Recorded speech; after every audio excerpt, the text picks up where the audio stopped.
I didn't plan to go without power for 48 hours. A grid failure during a winter storm made the decision for me, and my solar system was running. My batteries were charged, and I figured I'd be fine. Right up until the moment I discovered that four of my most essential daily systems depended on components I hadn't thought about in 2 years and hadn't maintained in longer. And what those 48 hours taught me about my setup was more valuable than any research I've done before my building built before I even built it. And not because dramatic things went wrong. Most of it was manageable, okay, but because the thing I assumed were working weren't. And the things that I thought would be problems weren't. And the gaps between what I believe about my preparedness and what was actually true turned out to be significant. And here's every discovery and why it matters and what I changed afterward. Discovery number one, my battery capacity wasn't what I thought it was. I have a 200 amp hour lithium battery bank. On paper, at 12 volts, that's 2,400 watt hours of usable storage. Enough for nearly 2 full days of my typical consumption. I had never stress tested that number because that solar panel had always been topping the bank up faster than I could ever draw it down.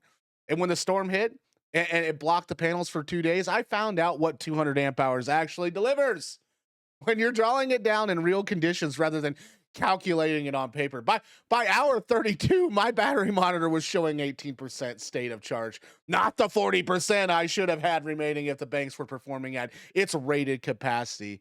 The actual usable under real loads was significant less than the nameplate spec, a gap caused by battery aging. One cell in the bank that wasn't balancing correctly, and the temperature drop that cold weather imposes on lithium battery performance. The lesson isn't what that lithium batteries are unreliable. They're excellent. The lesson is that battery capacity degrades over time and temperature. And a bank that never been fully stress tested under real conditions can be performing significantly below its rated spec without any obvious warning signal in normal use. I've since done a full capacity test under controlled load, replaced the underperforming cell, and added a low temperature charge protection setting I didn't have configured. And total fixed time was 1 afternoon. In total, I'd been operating without it with a degraded bank without knowing it, approximately for about 2 years. Discovery number two: my water pump was grid dependent without me even realizing it.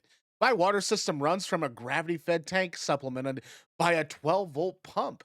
And I assumed the pump would be run just fine on battery power. It's a 12-volt system. The batteries are 12 volt. The connection seemed obvious, right? What I discovered at hour 6 when the water pressure dropped just to trickle is that the pressure switch controlling my pump had a secondary controller board that ran on 120 volt AC power through a small transformer I never examined closely. And the 12-volt pump motor was fine. The control board telling it when to run was dead the moment the inverter went offline. It no inverter, no 120 volt AC, and no pressure switch function, and no water pressure. This is the category of discovery that matters most for off-grid preparedness, the hidden AC dependencies and systems that appear to be DC. And modern appliances and components frequently have control electronics, displays, auxiliary functions that require 120 volt power, even when the primary function is normally 12 volt. Water pump controllers, some propane appliance igniters, and certain thermostat systems and smart home components all fall into this category. I went through every system in my house after this discovery and mapped every component that requires AC power. Even incidentally, the list was longer than I expected, and several items on it have since been replaced with genuinely DC native alternatives. Okay, because that's what's important. Getting everything DC is top notch. Discovery three: my lighting plan had a single point of failure. I had LED lighting throughout the house, okay? All of it running on 12 volt DC through a single distribution panel. Efficient, well designed, should have worked flawlessly on battery, and it did. Until I discovered that all 12 LED fixtures in the house were on a single 15 amp breaker that had been tripping intermittently for months and had finally failed in a way that held it open permanently. All 12 lights, one breaker, complete darkness. I had a headlamp, I had two candles, and I've been meaning to use an ambience and had never actually lit. And I had a profound appreciation for the concept of redundancy that I had never applied to my lighting system. The correct design, which I implemented after the 48 hours, is lighting on a minimum of two separate circuits with a battery powered backup lantern that lives in a fixed known location and gets tested quarterly. Okay. The backup lantern is not glamorous.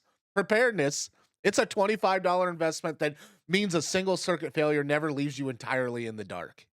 I now have three, one in the kitchen, one in the sleeping loft, and one near the door. Each has been tested in the last 90 days. Each has a charged battery because once you go without light, you do things. Discovery number 4. My heating system was more interdependent than I understood. I heat with a direct vent propane wall heater that I chose specifically because it operates without electricity. And it does. The main burner lights via, you know, an electronic ignition with no power required. What I didn't fully appreciate is that the wall heater's thermostat, a programmable digital unit I installed for convenience, requires a 24-volt AC signal to operate. No power, no thermostat function, no automatic temperature regulation. The heater itself was fine. I could light it manually and adjust it manually, but maintaining a comfortable temperature overnight without the thermostat meant waking up twice to manually adjust the valve as the house cooled. It's not dangerous, it's not catastrophic, okay?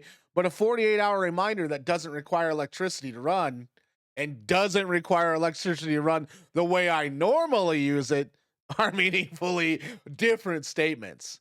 The fix was simple. I replaced the programmable thermostat with a millivolt mechanical thermostat, and the kind that generates its own tiny voltage from the pilot flame and requires obviously no external power to operate. It has no digital display, no programming, and no features beyond setting a temperature and maintaining it. It has also worked flawlessly through every power interruption since, which is the only feature that matters when the grid goes down. Discovery number 5. My food system was unprepared for a realistic outage. I had roughly 2 days of food I could prepare without any powder. You know, canned goods, crackers, dried fruit, nuts. I thought that was adequate. What I discovered is that 2 days of food I can prepare without power is not the same thing as 2 days of food I actually want to eat in a stressful situation that's already uncomfortable. By hour 36, I was deeply tired of crackers and canned beans eaten cold from the can. Not because I was any danger, I had calories, but because food is more than fuel. When you're stuck inside during a winter storm, it's comfortable, structure, and a meaningful part of how normal a difficult situation feels. Cold canned food does not, none of these things. And I keep a propane camp stove within two full canisters as a dedicated backup cooking system that requires no power and no connection to the house propane system. It costs $40 and enables hot food and hot coffee, and the profound psychological difference between eating a warm meal and eating cold food from a dang can. The 2 week supply of food I maintain for emergencies now includes things I actually want to eat and can actually prepare with a camp stove rather than just whatever has the longest shelf life. And what the 48 hours actually built for me.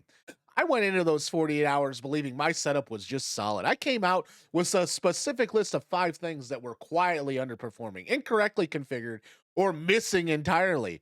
None of which would have surfaced through normal operation, and all of which that are now fixed.